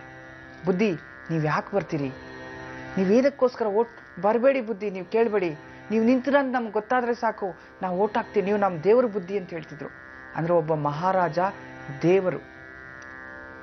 ನಮ್ಮ ನಾಡು ಗೊತ್ತಿದೆಯಲ್ಲ, ನಮ್ಮ ಸಂಸ್ಕೃತಿ ಏನಪ್ಪಾ ಅಂತಂದ್ರೆ ಈಗಲೂ ನಾವು ಗಮನಿಸೋಣ, ಎಲ್ಲಾದ್ರೂ ದಾರಿಯಲ್ಲಿ ಯಾರ್ದಾದ್ರೂ ಶವ, ಆ ಪಾರ್ಥಿವ ಶರೀರ ಹೋಗ್ತಿದ್ರೆ ಚಪ್ಪಲಿಯನ್ನ ಬಿಟ್ಟು ನಮಸ್ಕಾರ ಮಾಡ್ತೀವಿ. ಆ ಕೊನೆ ಯಾತ್ರೆ ಹೋಗ್ಬೇಕಾದ್ರೆ, ಆ ಅಂತ್ಯ ಯಾತ್ರೆ, ಆ ಮನುಷ್ಯನ ಹೊತ್ಕೊಂಡು ಹೋಗ್ತಿರ್ಬೇಕಾದ್ರೆ ನಾವು ನಮಸ್ಕಾರ ಮಾಡ್ತೀವಿ. ಆತ್ಮಕ್ಕೆ ಒಳ್ಳೇದಾಗ್ಲಿ ಒಳ್ಳೇದಾಗ್ಲಿ ಅಂತಂದ್ರೆ ಆ ಆತ್ಮ ಯಾವಾಗ್ಲೂ ಪವಿತ್ರನೇ, ಆತ್ಮಕ್ಕೆ ಶಾಂತಿ ಸಿಗ್ಲಿ ಅಂತ ನಾವು ನಮಸ್ಕಾರ ಮಾಡ್ತೀವಿ. ನಮ್ಮ ಸಂಪ್ರದಾಯ ಅಂತದ್ದು. ಆದ್ರೆ ಬದುಕಿರ್ಬೇಕಾದ್ರೆ ದೇವತೆಯಾಗಿ ನಾವು ನೋಡುವಂಥದ್ದು ರಾಜ ಮಹಾರಾಜರಿಗೆ ಅಂತಂದ್ರೆ ಈಕ್ವಲ್ ಟು ಭಗವಂತನಿಗೆ ಹೋಲಿಸ್ತೀವಿ. ಯಾಕೆ ಅಂತಂದ್ರೆ ಆ ಒಂದು ಮಹಾರಾಜ ಲೋಕ ಕಲ್ಯಾಣಕ್ಕೋಸ್ಕರವಾಗಿ ಶ್ರಮಿಸ್ತಾ ಇರ್ತಾನಂತೆ. ನಮ್ಮ ನಾಡು, ನಮ್ಮ ಜನತೆ, ನಮ್ಮ ಜನರಿಗೋಸ್ಕರನೇ ಒಳ್ಳೇದಾಗಬೇಕು ಅಂತ ಪ್ರತಿನಿತ್ಯ. ಅಂತ ಒಂದು ನಮ್ಮ ಸಂಸ್ಕೃತಿಯನ್ನ ಉಳಿಸ್ಕೊಂಡ್ ಬಂದಿರತಕ್ಕಂತಹ ನಮ್ಮ ನಾಡು, ನಮ್ಮ ಮೈಸೂರು. ಇಂಥ ಮೈಸೂರು ಈ ದಿನ ಇತಿಹಾಸದಲ್ಲೇ ಪುಟಗಳಲ್ಲಿ ಬರೆದಿರುವಂಥ ದಿನ. ನಾವೆಲ್ಲರೂ ಸಹ ಕರ್ನಾಟಕದ ಎಲ್ಲ ದೇವಾಲಯಗಳಲ್ಲೂ ಸಹ ಅವರ ಒಂದು ಆತ್ಮಕ್ಕೆ ಶಾಂತಿ ಸಿಗಲಿ ಅಂತ ಹೇಳಿ ಎಲ್ಲ ವಿಶೇಷವಾದ ತಯಾರಿಗಳನ್ನು ಮಾಡ್ತಿದೆ. ಹೊರ ರಾಜ್ಯಗಳಿಂದ ಕಡೆಯೂ ಬರ್ತಿರ್ತಕ್ಕಂಥದ್ದು. ಆ ಒಡೆಯರ ಕುಟುಂಬಕ್ಕೆ ಒಳ್ಳೆಯದಾಗಲಿ, ಆ ಒಡೆಯರ ಕುಟುಂಬಕ್ಕೆ ಆ ಭಗವಂತನ ಅನುಗ್ರಹವು ಸಿಗಲಿ. ಮುಂದೆ ಪಟ್ಟಾಭಿಷೇಕ ಕೂತ್ಕೊಳ್ತಕ್ಕಂತಹ ಒಂದು ರಾಜ ಅದು ಯಾರು ಕೂತ್ಕೊಳ್ತಾರೋ ಅವ್ರಿಗೂ ಸಹ ಒಳ್ಳೆಯದಾಗಲಿ. ಆ ದೇವಿ ಚಾಮುಂಡೇಶ್ವರಿ ಮತ್ತಷ್ಟು ಆ ಒಂದು ಮಗುವಿಗೆ ಆಯುಷ್ಯನ ಕೊಟ್ಟು ಕಾಪಾಡ್ಕೊಳ್ತಾ ಬರಲಿ ಅಂತ ನಾನು ಇದನ್ನು ಆ ಭಗವಂತನಲ್ಲಿ ಸ್ಮರಣೆ ಮಾಡ್ತಾ ಅವ್ರಿಗೆ ನನ್ನ ಹೃತ್ಪೂರ್ವಕವಾಗಿ ಭಾವಕಪೂರ್ವಕ ಶ್ರದ್ಧಾಂಜಲಿನ ಕೋರ್ತೀನಿ. ಹಲೋ, ನಮಸ್ತೆ. ನಮಸ್ತೆ ಮೇಡಮ್. ನಮಸ್ತೆ ಅಮ್ಮ, ಹೇಳಿ ನಿಮ್ಮ ಹೆಸರನ್ನ ತಿಳಿಸಿ. ನನ್ನ ಹೆಸರು ಅಂತ. ಇನ್ನೊಮ್ಮೆ ಹೇಳಿಮ್ಮ. ಕೇಳ್ಬೇಕಿತ್ತು. ತುಂಬಾ ಸ್ಪಷ್ಟವಾಗಿ ಕೇಳಿಸ್ತಾ ಇಲ್ಲ, ತುಂಬಾ ಡಿಸ್ಟರ್ಬೆನ್ಸ್ ಇದೆ. ಇನ್ನೊಮ್ಮೆ ಹೆಸರನ್ನ ತಿಳಿಸಿ. ನನ್ನ ಹೆಸರು. ಓಕೆ, ಎಲ್ಲಿಂದ ಕಾಲ್ ಮಾಡ್ತಿರೋದು? ನಾನು ಬೆಂಗಳೂರಿಂದ. ಯಾರ ಬಗ್ಗೆ ಕೇಳ್ಬೇಕಿತ್ತು ಹೇಳಿ. ನನ್ನ ಮಗಳ ಬೇಕಿತ್ತು. ಅವರ ಹೆಸರನ್ನ ಹೇಳಿ. ಪ್ರಣವಿ. ಅವಳ ಹುಟ್ಟಿದ ದಿನಾಂಕ 20/10/1995. 20/10/1995. 22. ಸರಿ, ಸಮಯ ಹೇಳಿಮ್ಮ. ಸಮಯ ಬೆಳಗ್ಗೆ 3:05. ಬೆಳಗ್ಗೆ 3:05. ಜನ್ಮ ರಾಶಿ ನಕ್ಷತ್ರ ತಿಳಿದಿದ್ಯಾ? ಉತ್ತರ ನಕ್ಷತ್ರ ರಾಶಿ. ಸರಿ, ಸಿಂಹ. ಗುರುಜಿ ಅವರಿದ್ದಾರೆ, ನಿಮ್ಮ ಪ್ರಶ್ನೆ ಕೇಳಿ. ನಮಸ್ತೆ. ನಮಸ್ತೆ ಹೇಳಿ. ಮಾತಾಡ್ತಾ ಇರೋದೇ ಖುಷಿ ಆಗ್ತಾ ಇದೆ. ನಿಮ್ ನಾನು ಬೆಳಗ್ಗೆ ನಿಮ್ ಪ್ರೋಗ್ರಾಮ್ ತುಂಬಾ ಖುಷಿ ಆಗ್ತದೆ. ಎಲ್ಲ ನೋಡೋದೇನೆ ತುಂಬಾ ಖುಷಿ ಆಗುತ್ತೆ. ಖಂಡಿತಮ್ಮ, ಒಳ್ಳೇದಾಗ್ಲಿ ತಾಯಿ. ಅದು ನಿಮ್ಮ ಮನಸ್ಸಿನಲ್ಲಿ ನನ್ಗೆ ಕೊಟ್ಟಿರ್ತಕ್ಕಂತಹ ಸ್ಥಾನ ಅಷ್ಟೇ ತಾಯಿ, ನಂದೇನೂ ಇಲ್ಲ. ನಿಮ್ಮ ಮಗಳ ಜಾತಕವನ್ನು ಮುಂದಿಟ್ಟಿದ್ರಿ. ಪ್ರಣವಿ ಜಾತಕ, ಉತ್ತರ ನಕ್ಷತ್ರ, ಕನ್ಯಾ ರಾಶಿ, ವಿದ್ಯಾಭ್ಯಾಸದ ಬಗ್ಗೆ ಕೇಳ್ತಿದ್ರ. ನೋಡೋಣ ರಮಲಶಾಸ್ತ್ರದಲ್ಲಿ ಏನು ಪರಿಹಾರ ಕೊಡುತ್ತೋ, ವಿದ್ಯಾಭ್ಯಾಸದಲ್ಲಿ ಏನಾದರೂ ತೊಂದರೆ ಇದೆಯಾ, ಕೊರತೆ ಇದೆಯಾ ನೋಡೋಣ ತಾಯಿ. ಜೈ ಮಹಾಕಾಳಿ. ತೃತೀಯ ಸ್ಥಾನ ವಿದ್ಯಾಭ್ಯಾಸ ತುಂಬ ಚೆನ್ನಾಗಿರ್ತಕ್ಕಂಥದ್ದು. ನೋಡಿ, ಜನ್ಮಜಾತಕದಲ್ಲಿ ದ್ವಿತೀಯ ಸ್ಥಾನ ಅಂತಂದಾಗ ಚಂದ್ರನ ಒಂದು ಸ್ಥಾನ, ದ್ವಿತೀಯ ಸ್ಥಾನದಲ್ಲಿ ಸೂರ್ಯ ಕೂತಿರ್ತಕ್ಕಂಥದ್ದು ತುಂಬ ಚೆನ್ನಾಗಿದೆ ತಾಯಿ. ನಿಮ್ಮ ಮಗಳು ಖಂಡಿತವಾಗ್ಲೂ ನಿಮ್ಮ ವಂಶಕ್ಕೆ ಅಥವಾ ನಿಮ್ಮ ಕುಟುಂಬಕ್ಕೆ ಒಳ್ಳೆ ಕೀರ್ತಿಯನ್ನು ತಂದೇ ತರ್ತಾಳೆ. ಪ್ರಣವಿ ಜಾತಕದಲ್ಲಿ ಯಾವುದೇ ಥರದ ದೋಷ ಇಲ್ಲ, ಕೋಪ ಜಾಸ್ತಿ. ಆದರೆ ಇತ್ತೀಚಿನ ದಿನಗಳಲ್ಲಿ ಈ 7.5 ಅಂತ ಹೇಳ್ತೀವಿ, ಶನಿಯ ಪ್ರಭಾವ ನಡೀತಾ ಇರ್ತಕ್ಕಂಥದ್ದು. ಈ ಶನಿಯ ಪ್ರಭಾವದಿಂದ ಹಠ ಜಾಸ್ತಿ, ವಾದನೂ ಜಾಸ್ತಿ, ಮತ್ತು ಮಂದಸ್ಥಿತಿ ಅಂತ ಹೇಳ್ತೀವಿ. ಮಂದಸ್ಥಿತಿ ಅಂತಂದಾಗ ಮಂದ ಬುದ್ಧಿ ಆಗುವಂಥದ್ದು, ಮರು ಬರುವಂಥದ್ದು, ಮತ್ತೆ ಓದಬೇಕು ಅಂತ ಎಲ್ಲ ರೆಡಿ ಆಗ್ತಾಳೆ, ಗಮನ ಎಲ್ಲೋ ಹೋಗುತ್ತೆ. ಇದೆಲ್ಲವೂ ಶನಿಯ ಒಂದು ಪ್ರಭಾವ. ಅದರಿಂದ ಆ ಶನಿಗೆ ಸಂಬಂಧಪಟ್ಟಿರೋ ಹಾಗೆ ಸ್ವಲ್ಪ ಗಮನ ಹರಿಸಿದ್ರೆ ಖಂಡಿತವಾಗ್ಲೂ ಒಳ್ಳೇದಾಗತ್ತಮ್ಮ. ಆ ಪ್ರಣವಿ ಜಾತಕ ತುಂಬ ಚೆನ್ನಾಗಿದೆ. ಮುಂದೆ ವಿದೇಶಿಗೆ ಹೋಗುವಂಥ ಯೋಗಗಳು ಇಟ್ಕೊಂಡಿದ್ದಾಳೆ ಪ್ರಣವಿ, ಚಿಂತೆ ಮಾಡೋದೇ ಬೇಡ. ಆದರೆ ಈ ಒಂದು ಶನಿ ದೋಷಕ್ಕೆ ನಿವಾರಣೆ ಮಾಡ್ಕೋಬೇಕಲ್ವಾ? ಪ್ರತಿ ಅಮಾವಾಸ್ಯೆ 2 ದಿನ ಹಿಂದೆ ಪ್ರದೋಷ, ಶನಿ ಪ್ರದೋಷ ಬರುತ್ತೆ. ಅವತ್ತು ಶಿವನ ದೇವಸ್ಥಾನದಲ್ಲಿ ಒಂದು ರುದ್ರಾಭಿಷೇಕ, ಇಲ್ಲ ಅಂತಂದ್ರೆ ಶನೇಶ್ವರನಿಗೆ ಒಂದು ತೈಲಾಭಿಷೇಕವನ್ನು ಮಾಡಿಸಿ, ಒಂದು 3 ತಿಂಗಳ ಕಾಲ ಮಾಡಿಸಿ ಸಾಕು. ವಿದ್ಯಾಭ್ಯಾಸದಲ್ಲಿ ಯಾವುದು ಕೊರತೆನೇ ಇಲ್ಲ. ಇನ್ನೇನು ಎಕ್ಸಾಮ್ಸು ಎಲ್ಲ ಸ್ಟಾರ್ಟ್ ಆಗ್ತಿರ್ಬೋದು, ಎಲ್ಲದರಲ್ಲೂ ಉತ್ತೀರ್ಣಳಾಗ್ತಾಳೆ, ತೊಂದರೆನೇ ಇಲ್ಲ. ಆದರೆ ಶನಿ ದೋಷ ನಿವೃತ್ತಿ ಆಗಬೇಕು ಅಂತಂದಾಗ ಯಾವಾಗ್ಲೂ ಸ್ನಾನ ಮಾಡೋಕ್ಕಿಂತ ಮುಂಚಿತವಾಗಿ ಸ್ವಲ್ಪ ಒಂದು 5 ml ಅಥವಾ 5 ಡ್ರಾಪ್ಸ್ ಆದರೂ ಸರಿ ತಲೆಗೆ ಎಳ್ಳೆಣ್ಣೆ ಹಚ್ಕೊಂಡು ಸ್ನಾನ ಮಾಡಿಸ್ತಾ ಬನ್ನಿ. ಯಾವುದೇ ಥರದ ವಿದ್ಯಾಭ್ಯಾಸದಲ್ಲಿ ತೊಂದರೆ ಆತಂಕಗಳು ಬರೋದಿಲ್ಲ. ಒಳ್ಳೇದಾಗ್ಲಿ ತಾಯಿ, ನಿನಗೂ ಒಳ್ಳೇದಾಗ್ಲಿ, ಪ್ರಣವಿಗೂ ಆರೋಗ್ಯ ಭಾಗ್ಯ ಐಶ್ವರ್ಯ ಕೊಟ್ಟು ಕಾಪಾಡಲಿಯ ನನ್ನ ದೇವಿ. ಸದಾ ನನ್ನ ಆಶೀರ್ವಾದನೇ ಇರುತ್ತೆ. ಶುಭಮಸ್ತು. ನಮಸ್ತೆ. ವೀಕ್ಷಕರೀಗ ಇನ್ನೊಬ್ರು ಕಾಲರ್ ಇದ್ದಾರೆ, ಬನ್ನಿ ಮಾತಾಡ್ಸೋಣ. ಹಲೋ ಹಲೋ ಹಲೋ ನಮಸ್ತೆ ಮೇಡಮ್, ನಾನು ಭಾರತಿ ಅಂತ ರೀ. ಎಲ್ಲಿಂದ ಕಾಲ್ ಮಾಡ್ತಿರೋದು ಭಾರತಿ ಅವರೇ? ನಾನು ಮಹಾರಾಷ್ಟ್ರ ಸ್ಟೇಟ್ ಆಗುತ್ತೆ ರೀ, ಇದು ಸೋಲಾಪುರದಿಂದ ಮಾತಾಡ್ತಾ ಇದ್ದೀನಿ. ಬಹಳ ದೂರದಿಂದ ಕಾಲ್ ಮಾಡ್ತಿದ್ರ. ಹೇಳಿ ಭಾರತಿ ಅವರು, ಯಾರ ಬಗ್ಗೆ ಕೇಳ್ಬೇಕಿತ್ತು? ಮೇಡಮ್ ನನ್ನ ಬಗ್ಗೆನೇ ಕೇಳ್ಬೇಕಾಗಿತ್ತು ರೀ. ಸರಿ, ಡೇಟ್ ಆಫ್ ಬರ್ತ್ ಹೇಳ್ತೀರಮ್ಮ? 9/9/1969 ರೀ. 9/9/1969. ಸಮಯ ತಿಳಿಸಿ ಭಾರತಿ ಅವರೇ. ರಾತ್ರಿ 8 ಗಂಟೆ ರೀ. ರಾತ್ರಿ 8 ಗಂಟೆಗೆ. ಜನ್ಮ ರಾಶಿ ನಕ್ಷತ್ರ ತಿಳಿದಿದೆಯಾ? ರಾಶಿ ಕರ್ಕಾಟಕ ರೀ, ನಕ್ಷತ್ರ ಆಶ್ಲೇಷ ರೀ. ಸರಿಮಾ, ಗುರುಜಿ ಅವರಿದ್ದಾರೆ, ಮಾತಾಡಿ, ನಿಮ್ಮ ಪ್ರಶ್ನೆ ಕೇಳಿ. ಹಲೋ, ನಮಸ್ತೆ ಅಮ್ಮ. ಗುರುಜಿ ಅವ್ರು ಏನ್ ಮಾತಾಡ್ಬೇಕು ಅನ್ನೋದು ತುಂಬಾನೇ ನಂಗೆ ಖುಷಿ ಆಗ್ತಾ ಇದ್ದಾರೆ. ಬಹಳ ದಿವಸದ ಟ್ರೈ ಮಾಡ್ತಾ ಇದ್ದೀನಲ್ರಿ, ಇವಾಗ ನಂಗೆ ಕಾಲ್ ಸಿಕ್ಕಿದೆ ಅಲ್ರಿ ಸರ್. ತುಂಬಾನೇ ನಂಗೆ ಭಾವುಕಳಾಗಿ ಬಿಟ್ಟಿದ್ದೀನಿ ಗುರುಜಿ ಅವರೇ. ಮತ್ತೆ ಆಮೇಲೆ ನಿಮ್ಮ ಕಾರ್ಯಕ್ರಮ ಕೂಡ ತುಂಬಾ ಉತ್ತಮ ರೀತಿಯಾಗಿ ನಡೆದುಕೊಳ್ಳುತ್ತೆ. ನಿಮ್ಮ ಜನಪ್ರಿಯತೆಯನ್ನು ಗಳಿಸಿದಂತಹ ಕಾರ್ಯಕ್ರಮ ಆಗಿದೆ. ನೀವು ದೇವಿಶ್ರೀ ಅಂತ, ನಿಮ್ಮ ಹೆಸರು ದೇವಿಶ್ರೀ, ನಿಮ್ಮ ದೇವಿಯನ್ನು ನೋಡಿದಷ್ಟು ಸಂತೋಷ ಆಗುತ್ತೀರಿ. ನಮ್ಮ ಮನೆ ದೇವರು ಕೂಡ ಕಾಲಿಕಾ ದೇವಿ ಅಂತಾರೆ. ಓ, ಒಳ್ಳೇದಾಗ್ಲಿ ತಾಯಿ, ಅದಕ್ಕೆ ನಿಮ್ಗೆ ಈ ದಿನ ಕಾಲ್ ಸಿಕ್ಕಿದೆ. ಖಂಡಿತ ಒಳ್ಳೇದಾಗುತ್ತೆ. ಹೇಳಿಮ್ಮ, ಯಾರ ಬಗ್ಗೆ ಕೇಳ್ಬೇಕಿತ್ತು? ಸರ್, ನನ್ನ ಬಗ್ಗೆನೇ ಕೇಳ್ಬೇಕಾಗಿತ್ತು ಸರ್. ನಂಗೆ ಟೋಟಲಿ 4 ಪ್ರಶ್ನೆಗಳಿದ್ದಾವ್ರಿ ಸರ್. ನಂದು 10 ವರ್ಷಗಳ ಹಿಂದೆ ಮದುವೆ ಆಗಿದ್ದೀನಿ. ಮದುವೆ ಮರು ದಿವಸ ನನ್ನ ತಂದೆ ಜೊತೆ ಅವ್ರದ್ದು ಜಗಳವಾಗಿ ಅವಾಗ ಬಿಟ್ಟಿದ್ದಾರೆ. ಇವಾಗ 10 ವರ್ಷ ಆಗಿದ್ರೆ ಇವಾಗ ಡೈವರ್ಸ್ ಕೂಡ ಬೇಡ್ತಾ ಇದ್ದಾರೆ. ನಂತರ ನನ್ಗೆ ಹಣ ಕೂಡ ಬೇಡ್ತಾ ಇದ್ದಾರೆ ಸರ್. ನಂಗೆ ಡೈವರ್ಸ್ ಬೆರೆತು ಬೇರೆ ಮದುವೆ ಆಗುವಂತ ಯೋಗ ಇದೆ ಅನ್ನುವಂತ ಮೊದಲನೇ ಪ್ರಶ್ನೆ ನಂದು. ಎರಡನೇ ಪ್ರಶ್ನೆ, ನಂದು ಈ ಸ್ತ್ರೀ ಜನ್ಮಕ್ಕೆ ಸಂತಾನ ಭಾಗ್ಯ ಅನ್ನೋದು ಇದೆ ಅಂತ ಕೇಳ್ತಾ ಇದ್ದೇನ್ರಿ. ನಂದು ಮೂರನೇ ಪ್ರಶ್ನೆ, ನನಗೆ ಅತಿಯಾದ ಮಾನಸಿಕ ತ್ರಾಸ ಇರೋದ್ರಿಂದ ಆರೋಗ್ಯದಲ್ಲಿ ಅಂದ್ರೆ ವಾಮಾಚಾರ, ಮಾಟ ಮಂತ್ರ ಇಂಥವೇನಾದ್ರೂ ಪ್ರಾಬ್ಲಮ್ ಇದೆ ಅಂತ ಕೇಳ್ತಾ ಇದ್ದೇನ್ರಿ.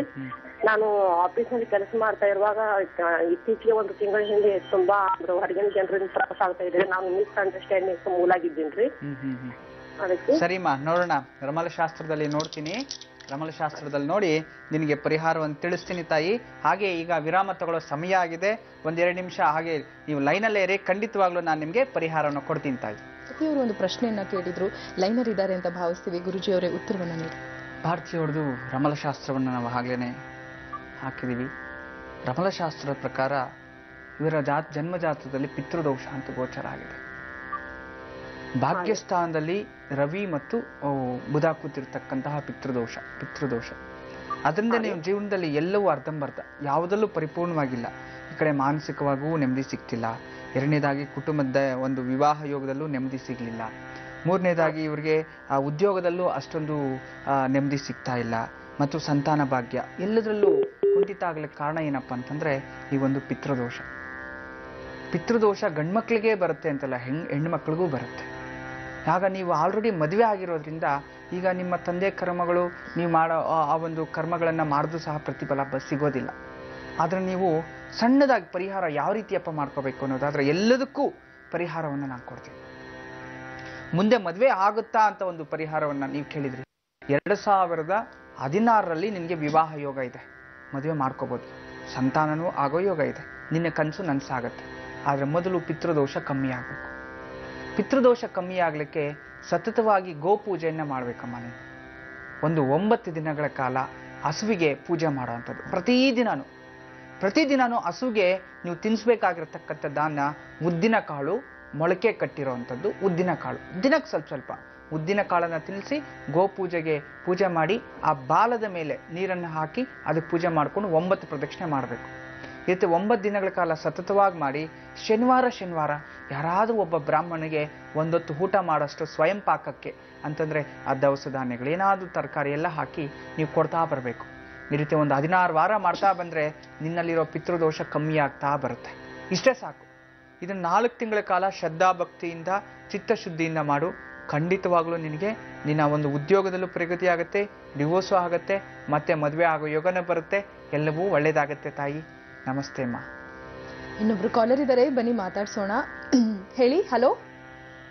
ನಮಸ್ತೆ. ನಮಸ್ತೆ ಮೇಡಮ್. ನಮಸ್ತೆ ಅಮ್ಮ, ಹೇಳಿ, ನಿಮ್ಮ ಹೆಸರನ್ನ ತಿಳಿಸಿ. ಮೇಡಮ್, ಸೌಮ್ಯ ಅಂತ ಬಿಡದಿಯಿಂದ ಕಾಲ್ ಮಾಡ್ತಿರೋದು.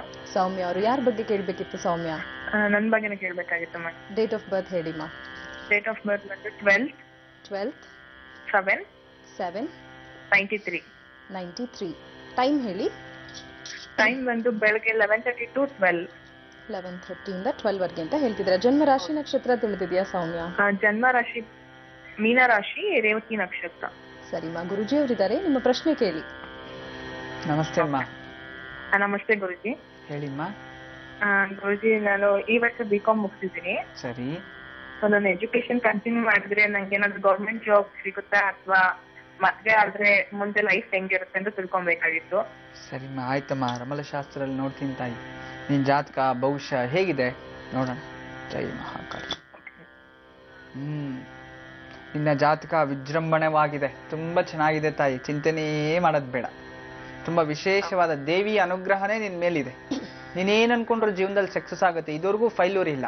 ಆದ್ರೆ ಸ್ವಲ್ಪ ನಿಧಾನ ಅಷ್ಟೇ. ಎಲ್ಲವೂ ಭಗವಂತ ಕೊಟ್ಟಿದ್ದಾನೆ, ಮುಂದೆಗೆ ಉತ್ತಮವಾದ ಜೀವನನೂ ಕೊಟ್ಟಿದ್ದಾನೆ, ಒಳ್ಳೆ ವರ ಬರ್ತಾನೆ, ಮದುವೆ ಮಾಡ್ಕೊಳ್ಳಿ, ಜೀವನ ಪರ್ಯಂತ ತುಂಬಾ ಚೆನ್ನಾಗಿರ್ತೀರಿ. ಆದ್ರೆ ಸರ್ಕಾರಿ ಉದ್ಯೋಗ ಇಲ್ಲ ತಾಯಿ, ನಿನ್ನ ಆಸೆ ಅದಿರಬಹುದು, ಅದು ಒಂದು ಮಾತ್ರ ನಿನ್ನ ಜಾತಕದಲ್ಲಿ ಇಲ್ಲ. ನಿನ್ಗೆ ಬೇರೆ ಪ್ರೈವೇಟ್ ಉದ್ಯೋಗ ನೋಡಬಹುದು. ಇನ್ನಷ್ಟು ಓದುವಂತ ಯೋಗನೂ ಇದೆಯಮ್ಮ, ಇನ್ನೂ ಓದ್ಬೋದಾಗಿತ್ತಲ್ಲ. ಇಲ್ಲ ಗುರುಜಿ, ಓದ್ತಾ ಇದ್ದೀನಿ ನಾನು. ನೀವು ಇನ್ನೂ ಓದ್ಬೋದು, ಚೆನ್ನಾಗಿದೆ, ಓದಿ ನಂತರ ಉದ್ಯೋಗವನ್ನು ಮಾಡಬಹುದು, ತೊಂದರೆ ಇಲ್ಲ. ನಿನ್ ಜೀವನ ಬಿಸ್ನೆಸ್ ಆದ್ರೂ ಮಾಡ್ಬೋದಾ ಗುರುಜಿ? ಬಿಸ್ನೆಸ್ ಮಾಡ್ಬೋದು ತಾಯಿ. ಬಿಸ್ನೆಸ್ಗೆ ನಿನ್ಗೆ ಚೆನ್ನಾಗಿದೆ, ನಾಲೆಜ್ ಚೆನ್ನಾಗಿದೆ, ಒಳ್ಳೆ ಅಡ್ವೈಸರ್ಸ್ ಆಗಿದ್ರಿ, ತುಂಬಾ ಚೆನ್ನಾಗಿದೆ, ನೀವೇನ್ ಮಾಡಿದ್ರು ಜೀವನದಲ್ಲಿ ನಡೆಯುತ್ತಮ್ಮ. ಆದ್ರೆ ಸರ್ಕಾರಿ ಉದ್ಯೋಗ ಮಾತ್ರ ನಿನ್ಗಿಲ್ಲ, ಅದೊಂದೇ. ಆಯ್ತಾ? ತುಂಬಾ ಚೆನ್ನಾಗಿದೆ, ಆದ್ರೂ ಎಲ್ಲವೂ ಸಹ ವೇಗಗತಿಯಲ್ಲಿ ಸ್ವಲ್ಪ ನಿಧಾನ ಆಗ್ತಿದೆ ನಿಮ್ ಕೆಲಸಗಳೆಲ್ಲವೂ.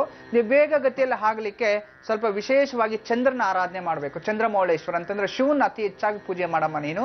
ಪ್ರತಿ ಸೋಮವಾರ ಶಿವನ ದೇವಸ್ಥಾನಕ್ಕೆ ಹಾಲಿನ ಅಭಿಷೇಕ ಮಾಡಿಸೋದು, ಅಥವಾ ಬಿಲ್ವಾರ್ಚನೆ ಮಾಡಿಸೋದು, ಅಥವಾ ಮನೆಯಲ್ಲೇ ಕೂತ್ಕೊಂಡು ಶಿವನ ಅಷ್ಟೋತ್ರ ಓದ್ಕೊಳ್ಳುವಂಥದ್ದು. ಮತ್ತು ಸೋಮವಾರದ ರಾತ್ರಿ ಊಟ ಮಾಡೋಕ್ಕಿಂತ ಮುಂಚಿತವಾಗಿ ಸ್ವಲ್ಪ ಹಾಲು ಮತ್ತೆ ಅನ್ನ ಇವೆರಡು ಒಂದು ಹಿಡಿಯಷ್ಟು ಊಟ ಮಾಡಿ ನಂತರ ನೀವು ಊಟ ಮಾಡಬೇಕು. ಅಂದ್ರೆ ಊಟ ಮಾಡೋಕ್ಕಿಂತ ಮುಂಚಿತವಾಗಿ ಹಾಲು ಅನ್ನ ಸೇರಿಸಿ ತಿಂದು ಊಟ ಮಾಡ್ತಾ ಬನ್ನಿ. ಈ ರೀತಿ ಮಾಡ್ತಾ ಇದ್ರೆ ಖಂಡಿತವಾಗ್ಲೂ ನಿನ್ನ ಜೀವನದಲ್ಲಿ ಉನ್ನತ ಸ್ಥಾನಕ್ಕೂ ಹೋಗ್ತೀರಾ, ಒಳ್ಳೆ ಪತಿನೂ ಸಿಗ್ತಾನೆ, ನಿನ್ನ ಜೀವನ ತುಂಬಾ ಚೆನ್ನಾಗಿರ್ತಮ್ಮ. ಒಳ್ಳೇದಾಗ್ಲಿ ತಾಯಿ, ನಮಸ್ತೆ. ಈ ದಿನದ ದ್ವಾದಶ ರಾಶಿಯ ಫಲಾಫಲಗಳು. ಮೊದಲಿಗೆ ಮೇಷರಾಶಿ. ಮೇಷರಾಶಿಯವರಿಗೆ ಸ್ವಲ್ಪ ವಾಹನಗಳಿಂದ ತೊಂದರೆ ಅಂತ ಹೇಳ್ತಾ ಇದೆ. ಸ್ವಲ್ಪ ಜಾಗೃತೆ ವಹಿಸಬೇಕು. ಡ್ರೈವಿಂಗ್ ಮಾಡತಕ್ಕಂಥವರು, ಡ್ರೈವರ್ಗಳಾಗಿರ್ಬೋದು ಅಥವಾ ಸೆಲ್ಫ್ ಡ್ರೈವ್ ಮಾಡೋರು ಯಾರೇ ಆಗಿರಲಿ, ವಾಹನಗಳಲ್ಲಿ ಸ್ವಲ್ಪ ಎಚ್ಚರಿಕೆ ವಹಿಸಿ. ಯಾಕೆಂದ್ರೆ ನಮ್ಮ ಟೈಮ್ ಸರಿ ಇಲ್ಲ ಅಂತಂದ್ರೆ ಬೇರೆ ಯಾರೋ ಬಂದು ನಮಗೆ ಟಚ್ ಮಾಡ್ಕೊಂಡು ಹೋಗುವಂಥದ್ದು, ಏನೋ ಒಂದು ಅಪಘಾತಗಳಾಗುವಂಥ ಸಂಭವ ಜಾಸ್ತಿ ಇರೋದ್ರಿಂದ ಜಾಗೃತೆ ವಹಿಸುವುದು ತುಂಬಾ ಒಳ್ಳೆಯದು. ಅದೇ ರೀತಿ ಕುಟುಂಬದಲ್ಲೂ ಸ್ವಲ್ಪ ಅಶಾಂತಿಯ ವಾತಾವರಣ. ಮಕ್ಕಳಲ್ಲಿ ಉತ್ತಮವಾದ ದಿನ, ಚಿಂತೆ ಮಾಡೋ ಅವಶ್ಯಕತೆ ಇಲ್ಲ, ತುಂಬಾ ಚೆನ್ನಾಗಿದೆ. ಆದರೆ ಈ ದಿನ ನೀವು ಎಲ್ಲಾ ರೀತಿಯ ಶುಭಫಲಗಳು ಪಡಿಬೇಕು ಅನ್ನೋದಾದ್ರೆ ಮೃತ್ಯುಂಜಯ ಮಂತ್ರವನ್ನು ಜಪ ಮಾಡಬೇಕು, ಅಥವಾ ಓಂ ನಮಃ ಶಿವಾಯ ಅನ್ನೋ ಪಂಚಾಕ್ಷರ ಮಂತ್ರವನ್ನು ಹೇಳ್ತಾ ಆಚೆಗೆ ಹೋದ್ರೆ ತುಂಬಾ ಒಳ್ಳೆಯದು. ವೃಷಭ ರಾಶಿ. ವೃಷಭ ರಾಶಿಯವರಿಗೆ ಸ್ತ್ರೀ ಮೂಲಕ ತೊಂದರೆಗಳಾಗುವಂಥದ್ದು, ಸ್ವಲ್ಪ ಜಾಗ್ರತೆ ವಹಿಸಬೇಕು. ಸ್ತ್ರೀ ಮೂಲಗಳು ಅಂತಂದಾಗ ನೀವು ಹೆಣ್ಮಕ್ಳಿಗೆ ದುಡ್ಡು ಕೊಡೋ ವಿಚಾರ, ತಗೊಳ್ಳೋ ವಿಚಾರ, ಅಥವಾ ಅವ್ರಿಗೆ ಏನಾದ್ರೂ ಹೇಳೋ ಅಂಥದ್ದು, ಅಥವಾ ಅವ್ರಿಗೇನೋ ದೂಷಣೆ ಮಾಡುವಂಥದ್ದು, ಇಂಥದ್ದು ಏನೇ ಮಾಡಿದ್ರು ಸಹ ಅವ್ರು ನಿಮಗೆ ಶತ್ರುಗಳಾಗಿ ತಿರುಗಿ ಬೀಳ್ತಾರೆ. ವಿಶೇಷವಾಗಿ ಇನ್ನು ಉದ್ಯೋಗಸ್ಥರಿಗೆ ದೂರದ ಪ್ರದೇಶಗಳಿಗೆ ವರ್ಗಾವಣೆ ಆಗುವಂಥ ಭಯ ಸಂಭವ ಆಗುತ್ತೆ. ಅಲ್ಲಿ ಏನೋ ಮನ್ಸಿಗೆ ನೆಮ್ಮದಿ ಹಾಳಾಗಿ ದೂರಕ್ಕೆ ಹೋಗುವಂಥದ್ದು, ಇಂಥದ್ದೆಲ್ಲ ನಡೆಯುವಂಥದ್ದು. ಸ್ವಲ್ಪ ಜಾಗೃತೆ ವಹಿಸ್ಬೇಕು. ಆ ರೀತಿ ಜಾಗೃತೆ ವಹಿಸಿದ್ರೆ ಖಂಡಿತ ಒಳ್ಳೆಯದೇ. ಈ ದಿನ ನೀವು ವಿಶೇಷವಾಗಿ ಲಕ್ಷ್ಮಿ ಅಷ್ಟೋತ್ರ ಓದ್ಕೊಳ್ಳೋದ್ರಿಂದ ಎಲ್ಲಾ ರೀತಿಯ ಶುಭಫಲಗಳು ನಿಮ್ಮದಾಗತ್ತೆ. ಮಿಥುನ ರಾಶಿ. ಮಿಥುನ ರಾಶಿಯವರಿಗೆ ವಿಶೇಷವಾಗಿ ವ್ಯಾಪಾರಿಗಳಿಗೆ ಲಾಭ ಅಂತ ಹೇಳ್ತಾ ಇದೆ. ವ್ಯಾಪಾರಸ್ಥರು ಉತ್ತಮವಾದ ಸ್ಥಿತಿಗೆ ಹೋಗುವಂಥದ್ದು, ಮಿತ್ರರಿಂದ ಪ್ರಶಂಸೆ ಸಿಗುವಂಥದ್ದು ತುಂಬಾ ಚೆನ್ನಾಗಿರುತ್ತೆ. ಕುಟುಂಬದಲ್ಲಿ ಸಂತೋಷದ ವಾತಾವರಣ. ಈ ದಿನ ಇಷ್ಟ ವಸ್ತುಗಳನ್ನ ಖರೀದಿ ಮಾಡುವಂಥ ದಿನ. ವಸ್ತ್ರಗಳಾಗಿರ್ಬೋದು, ಆಭರಣ ಆಗಿರ್ಬೋದು, ಏನಾದರೂ ಸರಿ ನಿಮ್ಗೆ ಇಷ್ಟವಾಗಿರ್ತಕ್ಕಂಥದ್ದು ಹೆಣ್ಮಕ್ಳು ಹೋಗಿ ಕೊಂಡ್ಕೊಂಬರಿಂದ ಮನಸ್ಸು ಸಂತೋಷವಾಗಿರುತ್ತೆ, ನೀವು ತೃಪ್ತಿ ಅನ್ಸುತ್ತೆ. ಈ ದಿನ ವಿಶೇಷವಾಗಿ ವಿಷ್ಣುವಿನ ಅಷ್ಟೋತ್ರ ಓದ್ಕೊಂಡ್ರೆ ಎಲ್ಲಾ ರೀತಿಯ ಶುಭಫಲಗಳು ನಿಮ್ಮದಾಗತ್ತೆ. ಕರ್ಕಾಟಕ ರಾಶಿ. ಕರ್ಕಾಟಕ ರಾಶಿಯವರಿಗೆ ನೀವು 2-3 ದಿನದಿಂದ ಸ್ವಲ್ಪ ಮನಸ್ಸು ನೆಮ್ಮದಿ ಹಾಳಾಗಿದೆ, ಜಗಳ ಆಗ್ತಿದೆ, ಈ ವಾರ ಯಾಕೋ ಸರಿನೇ ಇಲ್ಲಪ್ಪ ಅನ್ನೋರಿಗೆಲ್ಲ ಈ ದಿನ ಶುಭ ದಿನ. ವಿಶೇಷವಾಗಿ ಎಲ್ಲಾ ಕೆಲಸ ಕಾರ್ಯಗಳಲ್ಲಿ ದಿಗ್ವಿಜಯ ಸಿಗುವಂತ ದಿನ. ನೀವು ಅಂದುಕೊಂಡ ಕೆಲಸ ಕಾರ್ಯಗಳನ್ನು ಸಂಜೆ ವೇಳೆಗೆ ಎಲ್ಲ ಕಂಪ್ಲೀಟ್ ಮಾಡಿರ್ತೀರಿ, ಸುಗಮವಾಗಿ ನಡೆದಿರುತ್ತೆ. ಅಷ್ಟೇ ಅಲ್ಲ, ಆಪ್ತರು ಈ ಒಂದು ವಿಚಾರಗಳಲ್ಲಿ ತಲೆಯನ್ನ ದೂರಿ ಆ ಕೆಲಸವನ್ನ ಕಂಪ್ಲೀಟ್ ಮಾಡೋ ತರ ಸಹಾಯವನ್ನು ಮಾಡ್ತಾರೆ ಅಂತ. ಅದನ್ನ ಉಪಯೋಗ ಮಾಡ್ಕೋಬೇಕು ನೀವು ಅಷ್ಟೇ. ಇನ್ನಿತರ ವಿಚಾರಗಳು ಅಂತಂದಾಗ ಕೌಟುಂಬಿಕ ವಿಚಾರಗಳಾಗ್ಬೋದು, ಸರ್ಕಾರಿ ಕ್ಷೇತ್ರಗಳಾಗ್ಬೋದು, ಎಲ್ಲಾ ರೀತಿಯ ಜಯ ಸಿಗುವಂತ ಸಂಭವಗಳು ಜಾಸ್ತಿ ಇದೆ. ಅದನ್ನ ಉತ್ತಮವಾದ ದಿನ ಅಂತ ಇದನ್ನ ಪರಿಗಣಿಸಬಹುದು. ಈ ದಿನ ನೀವು ವಿಶೇಷವಾಗಿ ಶಿವನ ಅಷ್ಟೋತ್ರ ಓದ್ಕೊಂಡ್ರೆ ಎಲ್ಲಾ ರೀತಿಯ ಶುಭಫಲಗಳು ನಿಮ್ಮದಾಗತ್ತೆ. ಸಿಂಹರಾಶಿ. ಸಿಂಹರಾಶಿಯವರಿಗೆ ಕಳ್ಳರಿಂದ ತೊಂದರೆ, ಸ್ವಲ್ಪ ಜಾಗೃತೆ ವಹಿಸಿ. ಮತ್ತು ಹಿರಿಯರಿಂದ ವಿಶೇಷವಾಗಿ ಅನುಗ್ರಹ ಸಿಗುವಂಥದ್ದು, ಉತ್ತಮವಾದ ಸ್ಥಿತಿಗೆ ಹೋಗುವಂಥದ್ದು. ದೊಡ್ಡವರ ಮಾತು ಕೇಳಿದಾಗ ಕುಟುಂಬದಲ್ಲಿ ನೆಮ್ಮದಿಯಾಗಿ ಇರ್ತಾರೆ. ಪ್ರತಿಯೊಬ್ಬರಿಗೂ ದೊಡ್ಡವರಿಗೆ ಗೌರವ ಕೊಡಬೇಕು. ಅಷ್ಟೇ ಅಲ್ಲ, ಜೊತೆಯಲ್ಲಿ ವಿಶೇಷವಾಗಿ ಹೆಣ್ಣು ಮಕ್ಕಳಿಗೆ ಸಂತಾನ ಯೋಗ ತುಂಬ ಉತ್ತಮವಾದ ದಿನ. ಗುರುವಿನ ಅನುಗ್ರಹ ಪಡೆಯುವಂಥ ದಿನ, ಪೂರ್ವ ಜನ್ಮದ ಪುಣ್ಯಫಲ ಲಭಿಸುವಂಥ ದಿನ ಆಗಿದೆ. ಈ ದಿನ ವಿಶೇಷವಾಗಿ ನೀವು ಹನುಮಂತನ ಅಷ್ಟೋತ್ರ ಓದ್ಕೊಂಡ್ರೆ ಎಲ್ಲ ರೀತಿಯ ಶುಭಫಲಗಳು ನಿಮ್ಮದಾಗತ್ತೆ. ಕನ್ಯಾ ರಾಶಿ. ಕನ್ಯಾ ರಾಶಿಯವರಿಗೆ ಕಾರ್ಯಸಿದ್ಧಿ, ನೀವೇನೇ ಕೆಲಸ ಮಾಡಿ ಅದು ಸಿದ್ಧಿ ಆಗುವಂಥದ್ದು.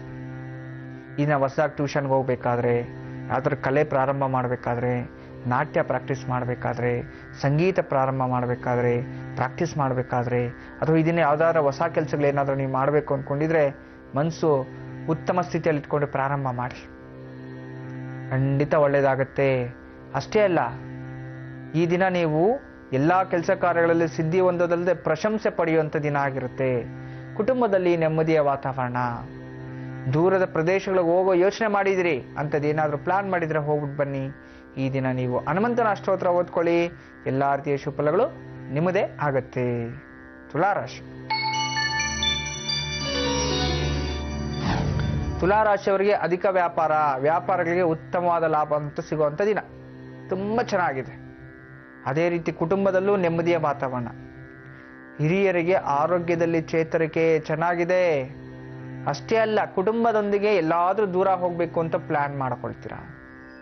ದೇವಸ್ಥಾನಕ್ಕೆ ಹೋಗೋದಾಗ್ಲಿ, ಮತ್ತೊಂದು ಕಡೆ ಇನ್ನೊಂದು ಕಡೆ ತೀರ್ಥಕ್ಷೇತ್ರ ಪುಣ್ಯಕ್ಷೇತ್ರಗಳಿಗೆ ಹೋಗ್ಬೇಕು ಅಂತ ಹೇಳಿ ಈ ದಿನ ವಿಶೇಷವಾಗಿ ನೋಡ್ಕೊಳ್ಳುವಂಥ ದಿನ ಆಗಿರುತ್ತೆ. ನಿಮ್ಗೆ ಅನುಕೂಲ ಆದ್ರೆ ಈ ದಿನ ಹೋಗಿ ಬನ್ನಿ, ಎಲ್ಲಾ ರೀತಿಯ ಶುಭಫಲಗಳೇ ನಿಮ್ಮದೇ ಆಗಿರುತ್ತೆ. ಅದೇ ಅಲ್ಲದೆ ಈ ದಿನ ಎಲ್ಲಾ ರೀತಿಯ ಶುಭಫಲಗಳು ನೀವು ಪಡಿಬೇಕು ಅನ್ನೋದಾದ್ರೆ ಸೂರ್ಯನಾರಾಯಣ ಅಷ್ಟೋತ್ರ ಅಥವಾ ವಿಷ್ಣುವಿನ ಅಷ್ಟೋತ್ರ ಓದ್ಕೊಂಬಿಡಿ, ಎಲ್ಲಾ ರೀತಿಯ ಶುಭಫಲಗಳು ನಿಮ್ಮದಾಗತ್ತೆ. ವೃಶ್ಚಿಕ ರಾಶಿ. ವೃಶ್ಚಿಕ ರಾಶಿಯವರಿಗೆ ಸಂಬಂಧಿಕರಿಂದ ಆಗುವಂಥದ್ದು, ಇಷ್ಟ ಮಿತ್ರರು ಶತ್ರುಗಳಾಗುವಂಥದ್ದು. ನೀವು ಅತಿ ಹೆಚ್ಚು ಯಾರನ್ನ ನಂಬಿರ್ತಿರೋ ಅವರ ಬಳಿ ಸ್ವಲ್ಪ ಜಾಗ್ರತೆ ವಹಿಸಿ. ಈ ದಿನ ನಿಮ್ಮದೇ ತಪ್ಪಿದ್ರು ಅಥವಾ ಅವ್ರದೇ ತಪ್ಪಿದ್ರು ಸ್ವಲ್ಪ ತಾಳ್ಮೆಯಿಂದ ಇರಿ. ಸಣ್ಣ ವಿಚಾರ ದೊಡ್ಡದು ಮಾಡ್ಕೊಳಕ್ ಹೋಗಬೇಡಿ, ಯಾಕಂದ್ರೆ ಈ ದಿನ ಅಪವಾದಗಳಿಗೆ ಗುರಿ ಆಗ್ತೀರಾ. ಇಷ್ಟ ಮಿತ್ರರು ದೂರ ಆಗ್ತಾರೆ ಅಂತ. ಮನೆಯಲ್ಲಿ ಊಟದ ವಿಚಾರದಲ್ಲಿ ಸ್ವಲ್ಪ ಏರುಪೇರು ಇರುತ್ತೆ. ಈ ದಿನ ಸರಿಯಾದ ಸಮಯಕ್ಕೆ ಅಡಿಗೆಗಳನ್ನ ಮಾಡಿ ಅಡಿಗೆ ಮಾಡಿಕೊಂಡು ಊಟ ಮಾಡೋದನ್ನ ಅಭ್ಯಾಸ ಮಾಡ್ಕೊಳ್ಳಿ. ಯಾಕೆಂದ್ರೆ ಈ ದಿನ ನಿಮ್ಮ ಕುಟುಂಬದಲ್ಲಿ ಊಟದ ವಿಚಾರಕ್ಕೆ ಜಗಳ ಆಗುವಂಥ ದಿನಗಳು ಈ ದಿನ ಆಗಿರುತ್ತೆ. ಸ್ವಲ್ಪ ಜಾಗೃತಿ ವಹಿಸಬೇಕು. ಮಕ್ಕಳಿಗೆ ತಲೆಗೆ ಪೆಟ್ಟಾಗುವಂಥ ಸಂಭವಗಳು ಜಾಸ್ತಿ ಇರುತ್ತೆ. ಇದನ್ನ ದುರ್ಗಾದೇವಿ ಅಷ್ಟೋತ್ರ ಓದ್ಕೊಂಡ್ಬಿಟ್ರೆ ಎಲ್ಲಾ ರೀತಿಯ ಶುಭಫಲಗಳು ನಿಮ್ಮದೇ ಆಗತ್ತೆ. ಧನುರಾಶಿ. ಧನುರಾಶಿಯವರಿಗೆ ದೇಹಾಲಸ್ಯ, ಎಷ್ಟೇ ಊಟ ಮಾಡಿ ಸುಸ್ತಾಗುವಂಥ ದಿನ. ರಾತ್ರಿ ಮಲಗಿದಿರಿ, ಬೆಳಗ್ಗೆ ಬೇಗ ಎದ್ದಿದ್ದೀರಿ, ಎಲ್ಲ ಕೆಲಸ ಕಾರ್ಯಗಳನ್ನು ಮಾಡಿದಿರಿ, ಟೈಮ್ ಟು ಟೈಮ್ ಊಟ ಮಾಡ್ಕೋಬೇಕು. ಆದರೆ ಊಟ ಮಾಡಿದ್ರು ಸಹ ಈ ದಿನ ಆಯಾಸವಾಗಿರ್ತೀರಿ. ಸಾಯಂಕಾಲ ವೇಳೆಗೆ ಎಲ್ಲ ಶುಭ ಕಾರ್ಯಗಳು ನಡೆಯುವಂಥದ್ದು ಆಗುತ್ತೆ. ಸ್ವಲ್ಪ ಸಂಕಷ್ಟ.